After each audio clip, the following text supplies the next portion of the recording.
All right. Hello, everyone, and welcome to another virtual conference with Our Hometown, where we interview editors, publishers of community newspapers to learn about what's working, what doesn't, what kind of strategies are they using in this constantly evolving world of local media. And today we're doing something a little bit different than usual. I'm going to be interviewing two newspapers, hopefully a third. Let's see if I can share my screen here. About some local or some recent news. Obviously, everyone heard about this national story, the Texas blizzard in February this year. But I thought it would be interesting to do an interview with the publishers that were actually going through this, that lived through it. What are some of the things that happened with their print edition those weeks? How are they? How is the workflow impacted? What can we learn from this? That's kind of my objective here, is to just have a discussion, kind of a post-mortem of the events and see, what worked, what didn't. This conversation was inspired by a conversation with the Wilson County News that I had, where she was just mentioning all these different things that she did to deal with the situation. And I wanted to just kind of recycle that and bring it to our other publishers, because, not everyone's going to have snowstorms like this, but we all have natural disasters. So let's go through and introduce our panelists first. From the Wilson County News in Floresville, Texas. She is an innovative director of operations. I think it was about 4 years ago, she revamped the WilsonCountyNews.com website when she brought it to our hometown, and recently has been one of the earlier adopters of podcasts and the audio articles technology. Kristen Weaver. Welcome, Kristen. Hi, thank you very much. Glad to be here. Great to have you. And then also from Port Aransas, South Jetty, on the Gulf Coast representing, we've got some of our greatest supporters from Port A. They've been with our hometown for, I think, 15 years now. I was looking back at the archives. Just one of our oldest, most loyal customers. We really appreciate all that support. And so today we're honored to be joined by publisher Mary Judson. Welcome, Mary. And also calling in from Port A, we have Dan Parker, the news editor. Thanks for having us. Hey, Dan. Thanks for joining us. I appreciate everyone taking the time. And then also, we have now calling in from the Uvalde Leader-News, Gloria Resma. Can you hear us, Gloria? Yes, I can. Hey, welcome. Good to see you. So just a quick introduction for you. You're the graphic designer and ad salesperson for the Leader. Is that? Yes, I also help out in sales department as well. Okay, right. And but I seem to remember you were kind of the project manager when Uvalde came to our hometown. You reached out to us. You guys needed a website in a couple of days, and you just made that happen. So, yes, I actually wear a lot of different hats here. But those are kind of my main focus. But yes. Right. Well, perfect. So, I kind of missed the whole slide where I introduce everyone like this. But this is who we're kind of interviewing today. So, just to give everyone some background with these virtual conferences, what I'm trying to do is just distill some of the ideas that we're seeing work at different publications from all over the country. And so let's learn a little bit more about the Wilson County News here. And we were just talking before the webinar started about your paper, Kristen. Can you give our listeners a little more background on Wilson County News, just in terms of like your circulation and your web presence? Yes.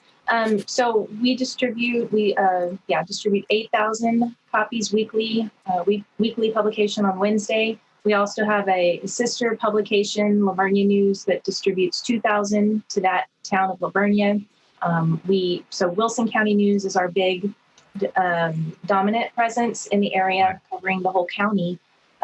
We've had a web presence, at the beginning, 98 is when we turned that on, and it's taken, of course, a lot of different forms and shapes over the years. And then when finally finding our hometown, like you said, 4 years ago, it expanded so much.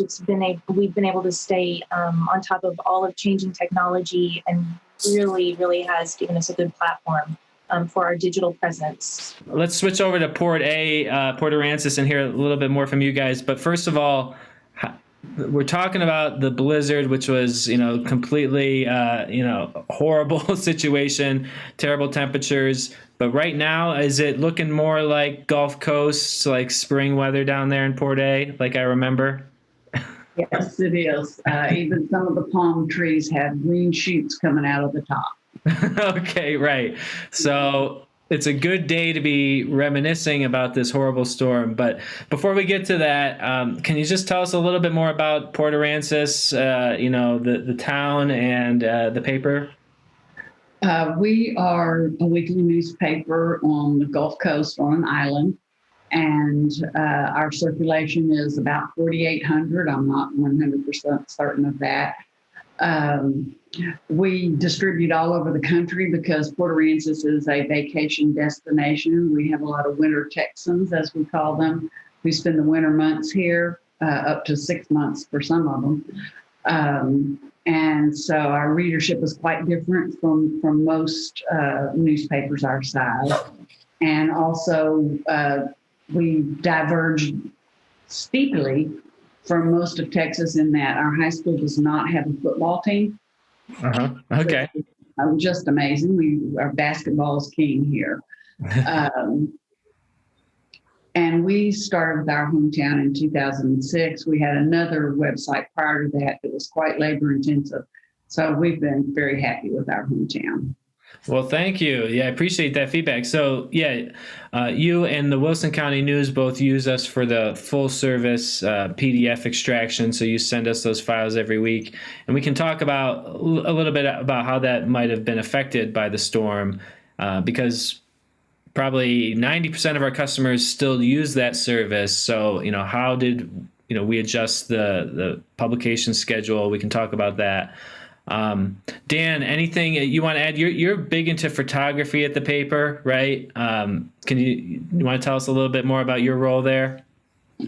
Well, I kind of supervise the day-to-day news gathering here, and Mary's more of the big picture person. And I don't know, like all small papers, we all wear a variety of hats. I'm out shooting, I'm covering stories, city council stuff, I'm editing and supervising a couple of people here. Right.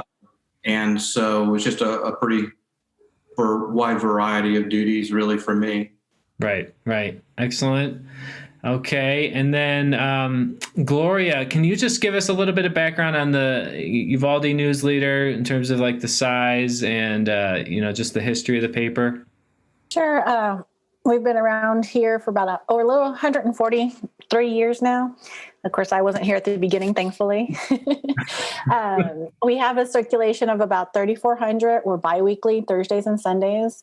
And we are literally about 100 miles from any town. San Antonio, we're south of, and Del Rio is to the west of us. And to the north San Antonio is east of us. To the north and south, we probably would go maybe about 4 or 5 hours till the nearest big town. I'm thinking in the next 30 to 40 minutes, we can talk about these basic questions. Things just like, how was your operation impacted by the storm? Did you change your print schedule? Anything with your paywall change there? Just talk about how did you get the word out? How did you communicate with readers if you weren't printing? That kind of thing. So let's kick it off with this first question, I guess, really with Kristen, because we had talked about what happened with you. Can you just kind of paint the picture for us? Like what had power, what didn't, and what did you do with the print edition? Sure. So it happened for us where we were starting to realize this was possibly going to be something very serious and impact us. So on the weekend, the editor and myself, this was on Sunday, weather was starting to get pretty cold. It was still safe to drive. And so we made our way to the office, and really everything was so uncertain. I just can't get over how uncertain that was. Just like such an ugly experience, because you like to have a plan and be able to know what to do. So we were all kind of up in the air. So we were just sorting through maybe what we needed to look at, access, and really, I think, kind of situate ourselves to be able to take whatever we needed to home with us, knowing we probably weren't going to be able to make it in an office. Right. Where we are, we have a good group, a kind of a core group who lives in town. So we're literally all just kind of 5 minutes away. So Right. the streets we would drive on would probably be, we could venture out eventually and wouldn't have like a long distance to drive. Right. So that was to our advantage to be able to get into our facility. So sure enough, it hit that, that night, Sunday. So Monday is the day we put everything together. And so it was our worst nightmare in that regard. But we didn't know it was going to be even worse than that. Right. Yeah. So we had to play it all by ear in the morning, kind of keeping tabs with our employees, letting everybody know always safety first. We had others who were out in the county, so it was pretty much like, y'all aren't going to make it in, that sort of thing. So a few of us started to venture out on Monday. Maybe it was midday or something like that. Obviously, I don't think there was any sun, but somehow we felt safe enough to come in, and we worked for a couple of hours before it got colder again and we could make our way back. Right. And we just did what we could do. So it wasn't completing the paper. I think that's what happened. And then we sort of played it like day by day like that. Right. Of course, all the while, anything we could let our readers know, we were putting out breaking news on our website. And of course, then sharing that on all our social media platforms and any communication we had with them by email or whatever it was. We were Right.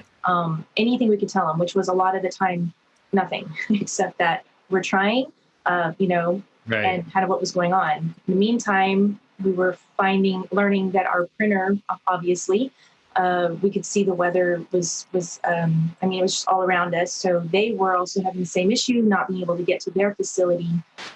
So while we had it a little bit better, some of us could get in and out sort of each day, little by little. They weren't even able to get in at all. They didn't have power. We had power. So it was a lot of things like that. So our printer was really impacted. They're in New Braunfels. And we were just keeping in touch with them, let us know each day, what it would look like. Right. And it's kind of how that went. So we realized, okay, we're not going to be able to, I guess we'll print later in the week was the thought for a while. We didn't know. So that was one plan. And then someone on my staff suggested that perhaps we could put the print edition together in the next issue. And it just, as time went on, that just seemed like that would be the best approach, because we would still be distributing those papers. Everything would still be intact, the advertising side of things. We looked at stuff that might be dated. So there were some classifieds and things. We contacted customers, kind of rearranged some of those things to let them know how we could coordinate that. But we were lucky that it didn't impact the regular advertisers we had going. I think one advertiser, it was a big one, Auto, decided, to hold their ad. So it's understandable, but just kind of we're lucky that it didn't go beyond that everybody was pretty understanding. Right. And we really felt good about it as far as we were being able to put our actual edition, the digital edition, online like we normally would. Right. All the while we're informing the public, like, it's here, it's online. We're still going to have it in print. It will be coming, something to look forward to, Right. all of that. And I think all the while that everybody around us was was living the same thing, Right. They weren't having power. They were struggling with all these issues. And I think for them to know that their community newspaper was out there in some form, and then something to look forward to in the next week, that was coming. So it's that reassurance in the community. Absolutely. Yeah. So a couple things that you pointed out there. So you said that you printed a double issue the second week, basically. Right. Okay. Now that is something that never really jumped out to me, but I'm sure that you all can appreciate this. Oh, there it is. Mm-hmm. So the importance of not needing to rebook all those ads. Okay. So these ads have been sold in these positions. So to just skip a print edition is not really It's not realistic. Now, in terms of the remote operation that Kristen was talking about. I thought that was interesting because we all have experience with that after COVID, the big shutdown. Everyone's going back now, but we have experience working remotely. So, Kristen, it sounds like your situation at the office wasn't as bad. Ironically, so you could have people come in, but not everyone that normally would. So those people worked remotely. Like your software, does that all work remotely? Do they just dial in to a remote desktop, or do they have it on their local computers at home, like any of the software? Yeah, it's tricky. So for the layout process using Adobe and everything, and for the computers that I have right now, everything has to happen in our office. I don't have a good remote setup for that, for those programs and everything. Right. And that's why I say we're so fortunate. I have the 3 people who do that. Right. We all live right here. So yeah. Okay. Gotcha. Yeah. And lucky for power and everything else. And that's a whole nother story that we have that fortunate scenario compared to a lot of our neighbors around us, that we did not lose the poor power, like that's what happened with our printer. And that's why they were delayed all the way through Friday. Right. The earliest they could get in, they had water leak, they had everything, it was just so unmanageable. Right. So for the remote working, the best we can do on that would be like your reporters, able to, if you can touch base, like by learning whatever entities that you're following, just keeping in touch with them by phone, email, those sorts of things, and then being able to just like email that information to someone to be able to just draft it online. Obviously, we have access to our website very easily. That's very manageable. Right. Oh yeah. So just kind of switching to more digital, like interviewing and information gathering. Yeah. All right. Well, that's some great background there. I have just one more question before we ask about Port Aransas' story. So did you take down the paywall at any point, or I don't know if I missed that. You may have mentioned it at any point during this, kind of like people were with COVID, or no? Let me think. Okay. I think we did. Yes, I think that's right. You did take it down. Accessible. That makes sense. That we would have done that. Yeah. At least. Do you have a paywall on your website? Right. Yes. They do. They have a metered paywall. We didn't. Okay. We sure should have. I really hope we did. Well, and that's just like a real practical question or point to make, because on our sites you can always set a certain category for free or certain articles for free, or you can take the whole paywall down. But usually, I think if it's like a natural disaster, you can just put those in a category that's set as free. Or just check the free box on every story once it's published. Okay, so down on the Gulf Coast, so you're saying your printer was not affected, but you guys did have to work remotely. I think you were working out of either Dan's house or someone's house that's paid for it, right? For a little while, I was out of a couple of cars. Oh my God, really? Well, really just kind of have some form of power. Mary and I were sitting in our respective vehicles in her driveway with the engine running, and had the laptops plugged into the cars. Oh my gosh. To have some kind of power. Well, that's just sort of while working up stories and working up photos. But when it came time to actually laying out pages and getting those to the printer, then we went on to the next thing. Mary, I'll let you take that from there.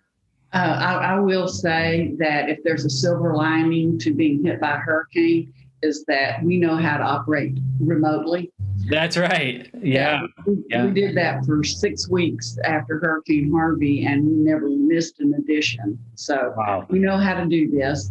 Right. And what we had, there was no way to know when power would come back on. So our reporter, Grayson, lives in Corpus Christi, and he had power and internet. So Dan and Grayson and I were at Grayson's apartment, and we put out an all digital edition thanks to great cooperation from our hometown. At that point, we thought we were not going to be able to put out a print edition. Right. That was on Wednesday. And when we got back to Port Aransas that evening, we discovered that our office did have power, and it was spotty around town. Right. So we said, okay, we're putting together a print edition, and we did that on Thursday and mailed it out on Friday morning. Excellent. Okay. Yeah. The Port Aransas, you have a really unique background. And one of the reasons I wanted to even have this discussion is it kind of reminded me of a similar thing that we did at the Texas Press Association years ago, where you talked about Hurricane Harvey, and you read an article that you wrote that was just beautiful, in kind of this conference hall situation. So I do want to actually ask you a little bit more about that. Like, specifically, what about Harvey and your experiences from Harvey did you change? Was it just like a backup generator at everyone's house, or like what specific things did you change after that really came through for you here? Backup generators are really not very practical at everyone's house. Right. So we didn't do that, but what we did was make sure our reporters at least all have laptops. Right. Instead of Mac Minis or whatever the different things are, but that way they can pick that laptop up and go, and it's just much easier. Right. That's the main thing. Okay. And we've got a great tech guy who put our server on an external hard drive. Okay. And he gave that to me for Hurricane Harvey. He actually came over to our reporter's house and set us up with the server situation. Right. Just for that afternoon. Gotcha. Okay. That guy's key. So yeah, you can really just pick up the whole office, and there's nothing there that you would need to remote into or anything. When now this situation, people didn't have power, so it wouldn't matter if they had a laptop or not. Right. But for hurricanes, everybody packs up their office, and we spread out all over the state, and then tie in to me and put it out from there. Right. So some people go way like inland. Yes. Yeah. Families' homes or something. Yeah. That's a really interesting to have that whole like boiled down to like an emergency plan. You're going to be here. It's an hour away, so you should have internet. You should be able to upload the files when they're ready for our hometown or whatever. Okay. Well then. So you never stopped with Hurricane Harvey. Obviously, didn't stop with this one. When did you say you put together a digital-only edition? So is that just means that you didn't print the paper, but you did send all the articles in? We sent all the articles. Of course, we couldn't send you any PDFs because we didn't make up pages at that point. And we also put down the paywall for that. Right. Okay. Yeah. And so then, we got back to and saw that we had power. So we very quickly put together pages, sent y'all the PDFs, and sent them to the printer and covered all bases. I don't think we had any advertisers pull out. I don't think there was any issue in that regard. Okay. Also, we had about, I guess, 3-4 days leading up to, production time. So the whole time when we were able to have access to electricity and the internet, we were posting pretty constant updates on the situation, right, on our website and on the South Jetty's Facebook page. Right. Usually we just tease to the website. Anyway. Sure. Yeah. That was kind of one of my big questions is what systems or channels did you use? So it sounds like both you and Wilson County used the website, social media. Did either of you use the breaking news newsletter at all? Just curious. Oh, yeah. I think are you talking about like the sort of the email blast that we would let as soon as we finish a story, put it on every single time? Matter of fact, before and after, we always, anytime we put a story out, online between publication dates, we always do that email blast thing. Right. Yeah, I'm on that blast, so I see a lot of those. Yeah, and you guys will just do one-off stories, which I think is a great way to get people's attention. I mean, in these situations, they're looking wherever they can, and if they're getting news directly to their inbox, that's very convenient. It's a great service to offer. Just to kind of cut through all the stuff that they're probably seeing on social media, which can be, very distracting sometimes, not always accurate. So but we do, we want to be there, but under the banner of the newspaper, commenting. I will say that, one way that this whole winter, the blizzard thing, freeze here was similar to Harvey also, is that, our readers were pretty hungry for credible information. And so they were turning toward us, I think, for that. So trying to remember, Mary. Like the pop. I was so focused on getting the right information out. I wasn't paying a lot of attention to the wrong information. Right. What Dan and I both did was when people would make those comments on other Facebook pages, we would direct them to our website. Right. To get the correct and current information. Right. Gotcha. Well, one thing that Kristen mentioned was just like doing interviews or like collecting information through email and stuff.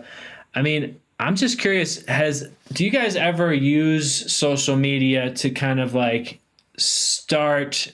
I mean, you're not going to make a story of one Facebook comment, but if someone makes a comment, like kind of interview them and like go back and forth with them to learn, I don't know, just to kind of get the information from social media. Is that something that you guys ever do at all? Or is it more just like one-on-one direct contact? You know what I mean?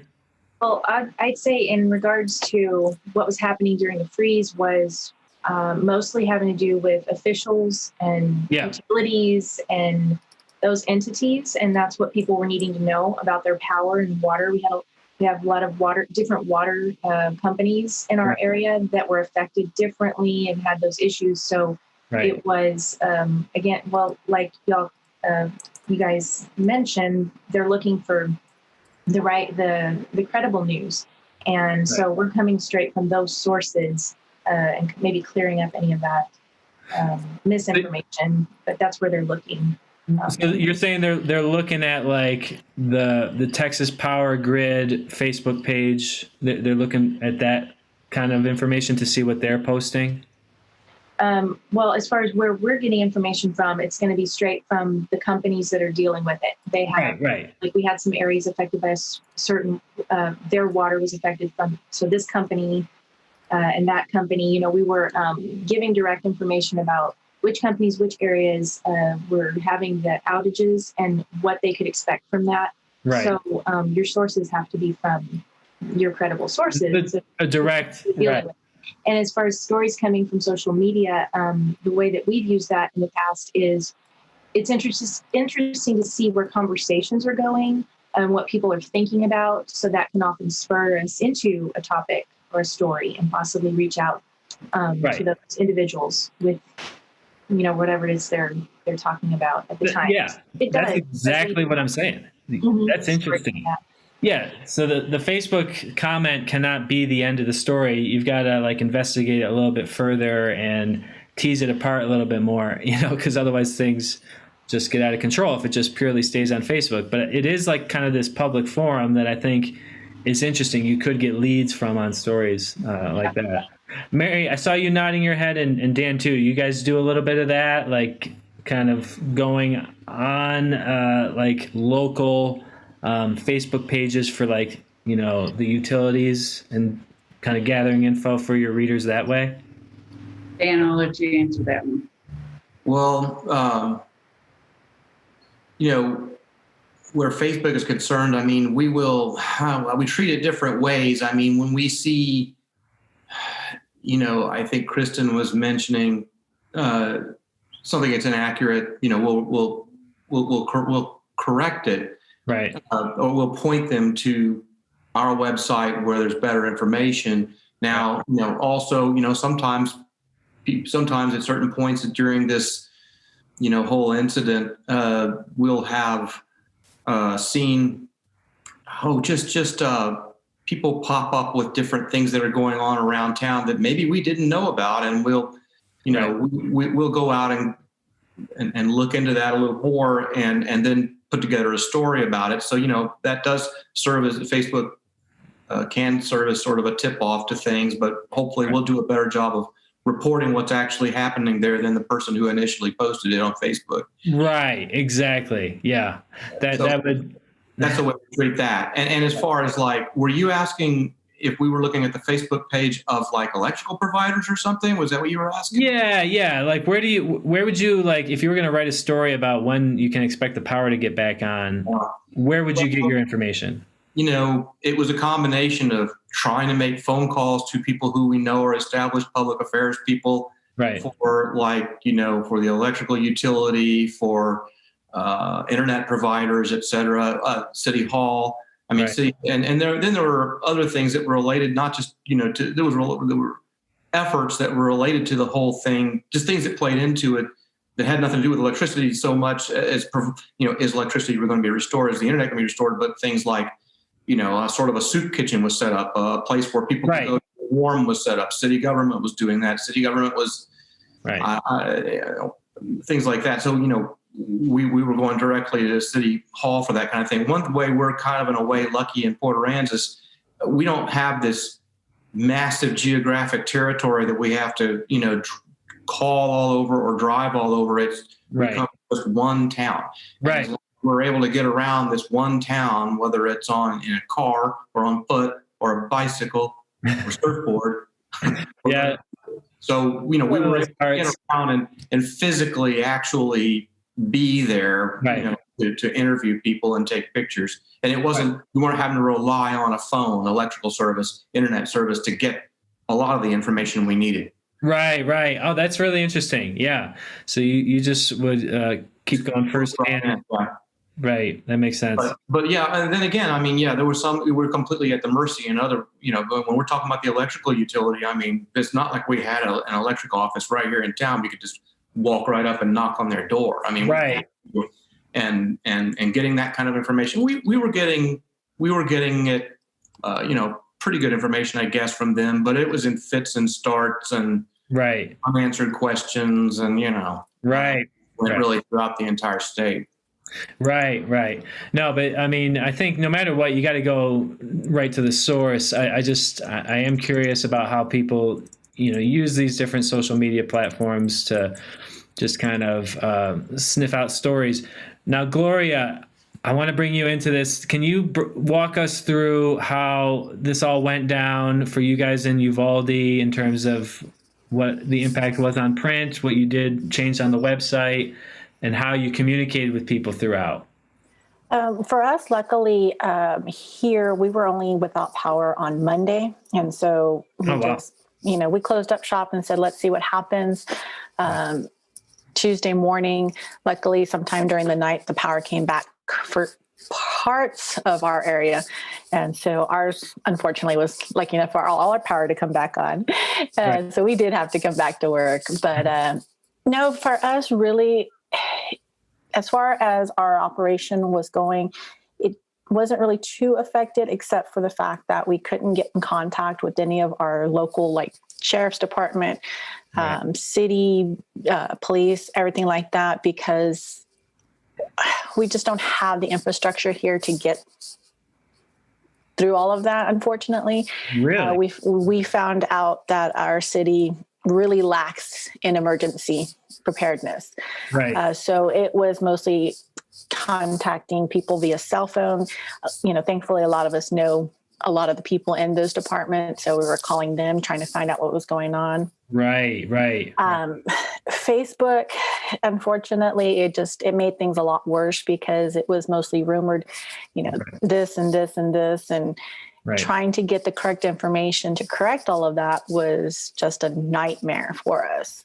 One big problem that we did have here is we did not have water at all for the entire week.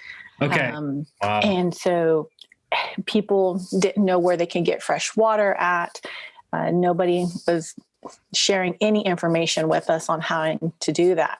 So we did become little Facebook trolls trying to figure out what do we have to do, because we just couldn't get the information. It was horrible. I mean, that was our biggest issue as far as, being here at work. We did have power. We have our press in San Antonio, which is an hour and a half away from us. Their power was intermittent, so it was get it to them as quickly as possible for our Thursday edition. We got that out Wednesday, I think before 9:00 on Wednesday, got it to them and just kept our fingers crossed, hoping, you guys keep power, and we can get it printed. We do have a sister paper in Pearsall, and they publish on Thursdays. Unfortunately, they didn't have power at all until about Friday evening, so they couldn't even put up a digital version of their paper either. Right. There was just no communication whatsoever for them. So they were basically in the dark the entire time. Right. So they suffered a little bit more than what we did as far as the paper was going. But as soon as power came back up, they put the paper together, they threw it up on the website, and then sent it out to get printed. Right. Wow. Yeah. Without any power or internet, I mean, yeah, even if you had a generator going, you could maybe use like 4 or 5G, right? But is that just not, it doesn't have coverage out there for reporters to use? Right. Again, like I said, we are literally in the middle of the nowhere, so we're at everybody's mercy. Right. Right. If there's even a small glitch, I mean, it could be hours, sometimes days before internet comes back on, power comes back on. Right. So trying to be prepared for all of that, really, it's hard simply because there's just no telling when anything's going to work for us. Right. So we've kind of just keep our fingers crossed, take a deep breath, and just hope it all works out in the end. Right. Right. Well, yeah, I mean, it obviously did work out for you guys. Y'all made it through, and now it's the goal, or the our mission is to tell the story of the storm, I guess, and the recovery effort. So I kind of spent some time actually with this. I think I had another question. Oh yeah, just the other question would be other preparations you would recommend to publishers. But let's quickly switch over to like some of these stories. I just thought it would be kind of fun to go through and talk about what you were writing about at the time, what you wrote about after, what was the motivation for that? Because, I mean, this is obviously a huge story that you're living, and we're talking about how you lived through it, but then, you've got to tell the story again. So let's switch back to Kristen for a minute. I just chose a couple here. Actually, this one was another that I thought would be interesting to discuss, because you were talking about the power situation and just communicating what's going to happen. Because this was like a national story. I remember people getting $1,000 bills, tens of thousands, for the electric. So this story was kind of designed to probably curb that fear, I would imagine, is part of the objective. And that was pretty much that's what these entities, like the city of Floresville in particular, and this is talking about the two utility companies that provide power in our area, Phelps and GVEC. They've all the entities, though, I would say, they're kind of trying to take this approach as best they can. Right. They're sort of, what I gathered from this was like trying to space out the payments, right, people, so it won't just land on them all at once. Right. And all of Exactly. that. These stories came later, the next weeks, and it was a huge effect on our plants, and we're still kind of seeing some of the effects of that. Right. Well, I like this one. I mean, I used to have a little garden, and it was just it was relevant to me. But like just the things that you can talk about in these situations, like I guess you just did you go to? I actually see almost an advertising opportunity, like if you could have this sponsored by like a landscaper or something. But this type of thing that's just kind of like evergreen content, but it's also super relevant right now. So that was put together by someone on our staff who doesn't write all the time, but she's very this is like kind of her. This is her expertise. Plants and stuff, and really was very timely to write about that topic. Right. Pull those resources together. At the time, just, with that new edition, it was really about the utility companies. And our big story we were celebrating was how our Phelps was able to actually keep power on, because the biggest, one of the biggest users of our power, it's Lissy and Ethel Feeds. They have a huge plant. But they were able to coordinate with them to turn it off. And that is really what allowed everybody to keep power the entire time. Okay. And kind of gives me chills, because it was almost to the point of where we were going to start to be affected by the power issues when the sun started coming back and all of that. We were just like really close to still losing power.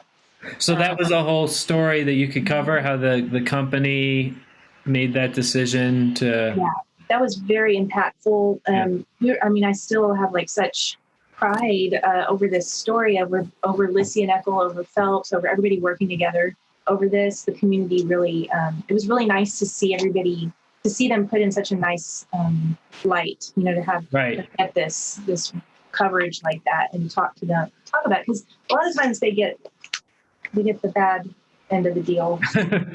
Right. About price increases and everyday dealings. It's not always so great. So it was really nice to see them in that regard. That is an uplifting story for her. Yeah, like a utility company. And something similar with the water, I guess. So I would imagine there was a lot of, there was definitely headlines about people actually getting bills for for running their water to stop the pipes from freezing, which is like standard practice. And, so this was the response by the council, right? Yeah. Okay. They were doing similar things to provide relief for customers. Right.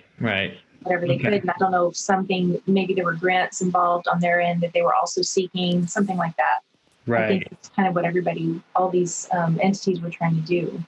Right. At the time. And of course, another way that we always tell the story is through photos. So this was the issue that we didn't get out. Okay. But got doubled inside the other one. And you got your snow photos. And so that's always a big fun thing. Anytime you get snow or you get any floods or anything else. So it's great to allow people to share their photos. Oh, definitely. Okay. Now, that's an interesting point. So that photo, did that come from a reader or did you guys? Okay. So we put it on our front page that was like very, very relevant and just one of the favorites that was submitted. And this was a young person who took the photo. I love that idea just in general, to kind of open that opportunity up. Is that something that you like advertised or were people just submitting photos kind of unsolicited? Well, we promote the fact, we welcome reader contributions all the time. Right. And that's something that we did put out on social media, send in your snow photos and that sort of thing. And we did get a good response to that.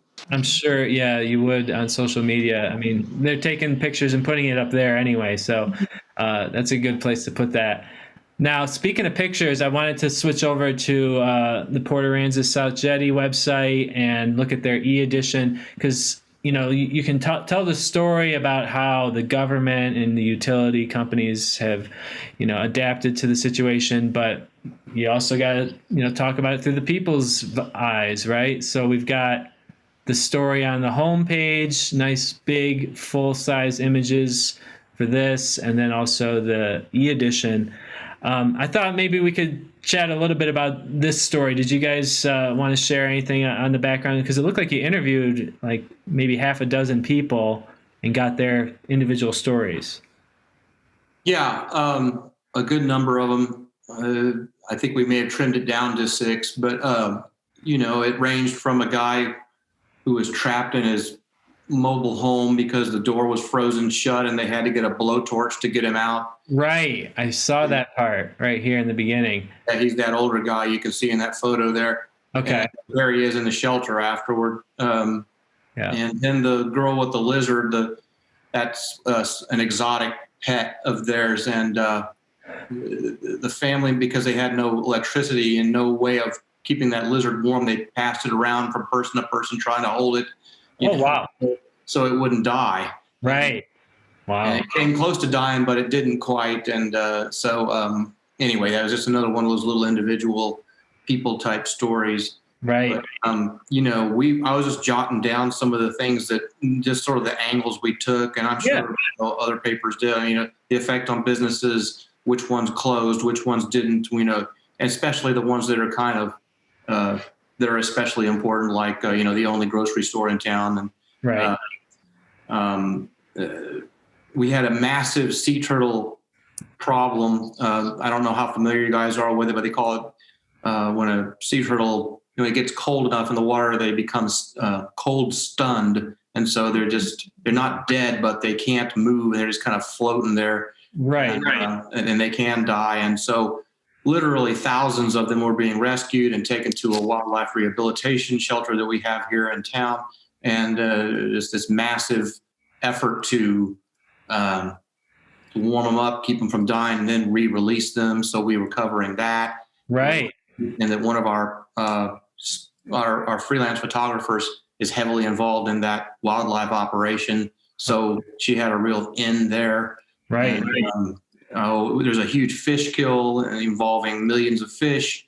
I didn't see that story. I saw the turtle one. This is one that jumped out at me as an excellent story. That's a really interesting thing because you guys are so tropical in the summer. So you've got this aquarium and science institutes down there. So, when you're hit with extremely abnormal weather like this, it doesn't just hurt the power grid, it kind of hurts the whole vibe of Port Aransas, which is very tropical. We'll go years and years and years without the temperature ever going below 30. Right. Here. Right. So when it does go below 30, and especially if it's like a 3-day long thing, kind of unbroken, it's going to have pretty big consequences for us. So Sure. Wildlife and just everything else. A whole lot of broken pipes. We were reporting on that too. Right. So water outages for merchants. You were talking about reporting on the business community. And I think that's been kind of the story of all COVID too. That's always something you can talk about is like how local businesses are dealing. What are they changing? And now that things are opening up, how are they meeting all those standards and everything? But you can do that on this micro level too. Whenever you have a big storm, just how else are people going to get this information? There's not really anyone. The business isn't really publicizing it, in an effective way. So that people kind of rely on the newspaper for that. And in between. Just trying to gather vital information. Frankly, there are a ton of photo possibilities out there. We got to get out there and get. And so,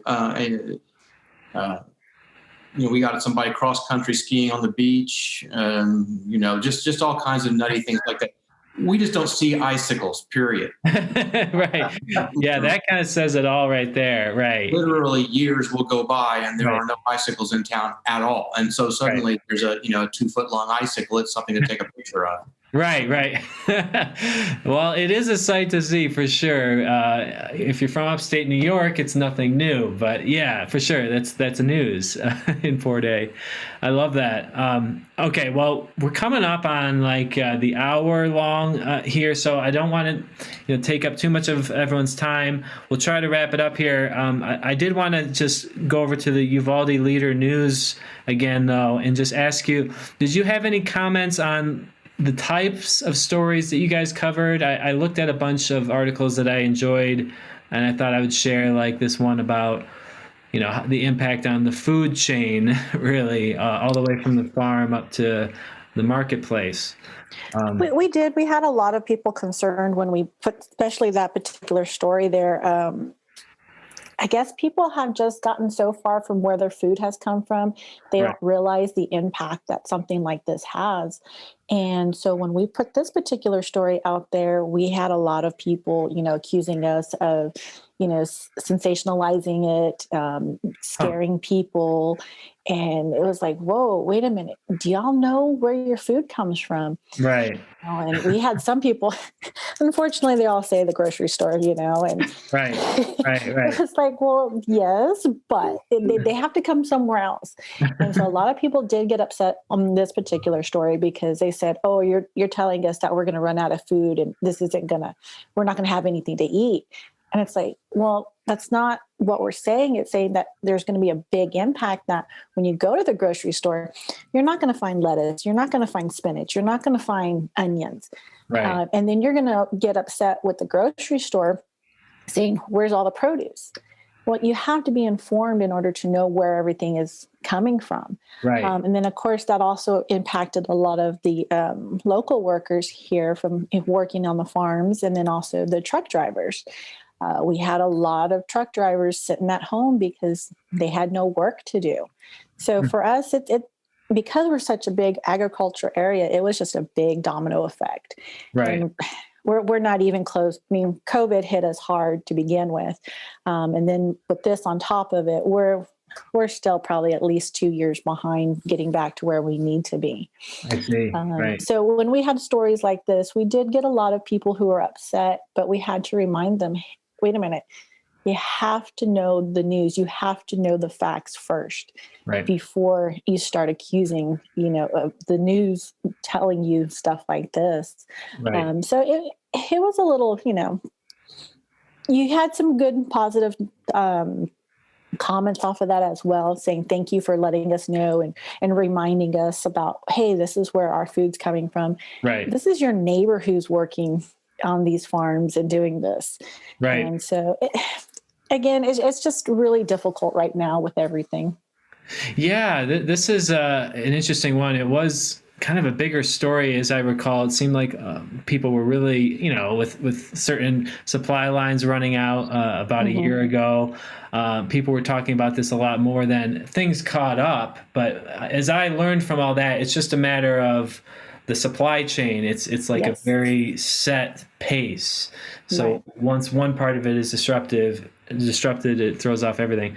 But And considering where we live too, and again, we're at the bottom here. And so right. everybody at the top gets it, and then you just have to wait your turn to get it down here. So Right. it's been an uphill battle for us on working with this and trying to give people the right information, correct information, because they'll say, oh, hey, we saw this on Facebook, in this area.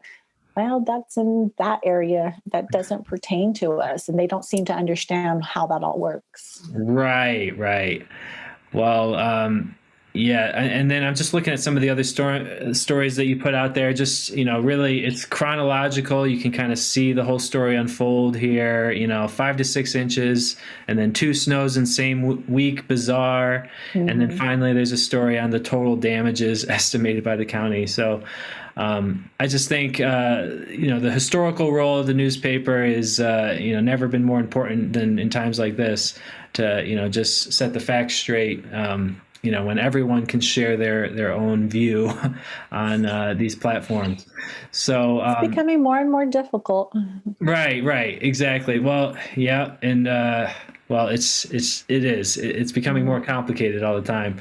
But you guys kept the lights on, you kept things running. So let's do some final thoughts here. Run down through the group. Let's start with Kristen. Just my last question on any kind of preparations that you had in place or that you are going to have in place, no matter how small. Anything you can think of to suggest to our audience today. Well, good phone numbers for your printer, good communication with them.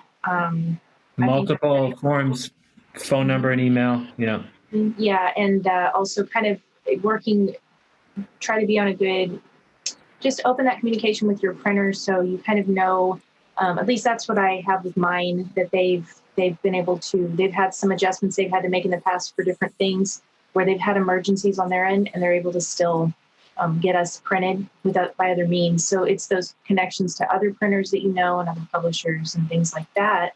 Right. And as far as the remote side of things, I think we are just, kind of gradually working more towards more of those opportunities. Another thing that happened during this time, which was unfortunate, was that I had to move our email server and I had to completely move it because it was housed out of San Antonio and we didn't have power. And so the person who helped me with that helped us make that transition. So it's kind of like untimely, but I guess a good time. It needed to be read. But that way, at least we still had our email, be able to communicate. Right. And then going forward now, that should be stable. So it's things like that as stuff happens that you can kind of make it a little more stable. Right. Your instances. Yeah, it's never like a final disaster prep plan, it's always a work in progress. So, even just adding some phone numbers to that contact list would probably be a good lesson from this. Mary, you mentioned getting everyone laptops and making sure they could work remotely. Anything else that you can recommend to publishers for these kind of situations? The key for us is being able to put our server on a external hard drive, right, so that we're ready to go mobile at almost a moment's notice. I mean, that has to be updated, of course. Right. And he does that for us. Right. Being ready to go, because every year we have to be ready to go. Right. And I'll let Dan address the contacts or whatever he has from his news gathering standpoint. Right. Are we a MASH unit, Mary? Are we mobile army surgical hospital? Surgical. Are we a mobile newspaper? I don't know. Remote. Mobile MASH, yeah. Sounds like a good show.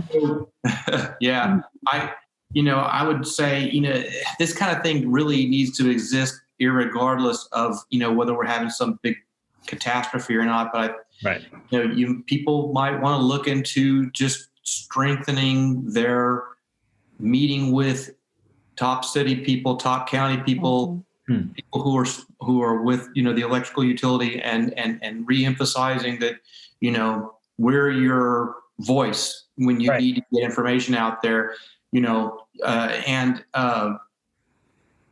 Police, just all kinds of agencies like that. I would say also, to maybe have a checklist of, and again, this kind of thing needs to exist anyway. But I mean, a checklist of that actually exists on paper, frankly. Right, an actual checklist. Yeah. Everything's down, electricity, your internet, everything. You will have a list of emergency contacts that span, again, all of the utilities, water, electric, everything, so that you can go right down that long list of making phone calls. Right. And hopefully you are able to make these phone calls. Wow. That is huge. Yeah, I love that one. I mean, everyone is just so dependent on technology, and it's just so sad. Like, I don't memorize phone numbers anymore. I don't know I know the phone number of my best friend who lived across from me growing up, but I don't know anyone that I've met since then. It's crazy how dependent we are. So just taking it back to the paper version. I love that. That's a great message for this whole webinar. I can't think of any other way to do it sometimes. Yeah. Right. So sometimes you've been stranded, right? When, suddenly everything is down. Exactly. Right. Yeah. It's weird how things come full circle. Like nowadays they say that you should write your password down on paper because it's, it's less secure writing it on a notepad on your digital, device, whatever that is. So, good old phone numbers on a piece of paper and a binder that you could have in the office, or everyone has a copy of. But yeah, get it off the digital because you never know. That's good. And I also like what you said about just being in contact with the utilities and the fire department and everything. They're putting their messages out there. If you can put out a message that's the same, and kind of dilute out any misinformation, you're doing everything you can there. So we need to have their personal cell numbers and they need to have ours. Right. Exactly. Yeah. Yeah, it might resort to just that, as it did for you guys. All right, Gloria, any last parting comments or recommendations for us on, based on your experience through this? No, I mean, I completely agree with what Dan just said. Just communication is we're in a communication business, but yet we can't communicate. That's the key that we need to fix right there. And if anybody can help figure out how we can get city officials and electrical people and everything to communicate with us, please share, because that's our biggest issue here. Mm-hmm. Right. Yeah. It's such a paradox. It's never been easier to communicate with each other, but just that direct outreach, giving someone a phone call, shooting them a text, it doesn't happen like it used to. So, people kind of get their information secondarily, and that's good enough, because it seems true. And it's almost seemed like it's become territorial. It's like, nope, this is my information. I'm going to share it first. Interesting. And that's kind of how we've been around here with city, police, sheriff's department. It's whatever is their information, we're going to put it out first instead of sharing it and kind of doing it all at the same time. So Right.